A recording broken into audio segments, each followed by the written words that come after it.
देवियो और सज्जनो, वेळ प्रत्येकाची येते. दुःखात सहभागी व्हा, स्वतःचे सुख वाटा, सर्वांशी आपुलकीने वागा, कोणालाही दुःख देऊ नका, इतरांना मदत करा, कोणाला कमजोर समजू नका. मैत्री अशी करा जी दिसली नाही तरी चालेल पण जाणवली पाहिजे. स्वतःचं मनगट जर गहाण नसेल तर जिंकण्याची ताकद कधीही निर्माण करता येऊ शकते.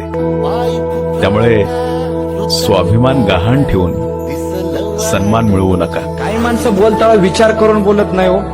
आपण त्यांच्यासाठी सर्व काही करायचं आणि त्या व्यक्तीनं आपल्याला एका शब्दामध्ये फरक करून टाकायचं. माणूस आपल्या जीवनामध्ये सगळ्या गोष्टी सहन करू शकतो, पण ज्या व्यक्तीला आपण आपलं मानलेलं असतं तीच जर व्यक्ती आपलं मनाला लागलं असे बोलत असेल तर ते दुःख माणसाला सहन होत नाही. जेव्हा सगळंच संपून गेलंय असं आपल्याला वाटतं, तीच खरी वेळ असते नवीन काहीतरी सुरू करण्याची. माणसाच्या बोटाला ठेच लागल्याच्या नंतर माणूस रडतो का नाही माहिती नाही, पण माणसाच्या हृदयाला ठेच लागल्याच्या नंतर माणूस आतून रडल्याशिवाय राहत नाही.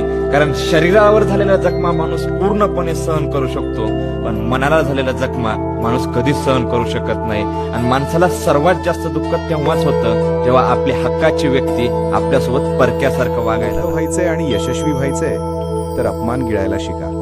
उद्या मोठे व्हाल तेव्हा हीच अपमान करणारी लोक स्वतःचा मान वाढवायला तुमची वाट. एक नातं असं असावं, वेळेत वेळ काढून बोलणारं असावं, आणि सुखात नाही तर दुःखात साथ देणारं असावं. अरे वेळ जात नाही म्हणून नाही तर मन राहवत नाही म्हणून बोलणारं असावं. असंच एक प्रत्येकाच्या जीवनामध्ये नातं असावं. कुणा वाचून कुणाचं जास्त दिवस अडत नाही. एका व्यक्तीसाठी कोणीच आयुष्यभर रडत नाही. खिसा रिकामा असल्यावर काळं कुत्र विचारत नाही. हातात काम नसल्यावर घरचेही फुकट चालत नाही. जिवंत आहे तोपर्यंत अस्तित्व आहे माणसाचं. मेल्यावर 13 दिवसापेक्षा जास्त कोणीही रडत नाही. चॅनलला सबस्क्राईब करा, बेल आयकॉनचे बटन दाबा, फॉडजी यांना लाईक करा व शेअर करा.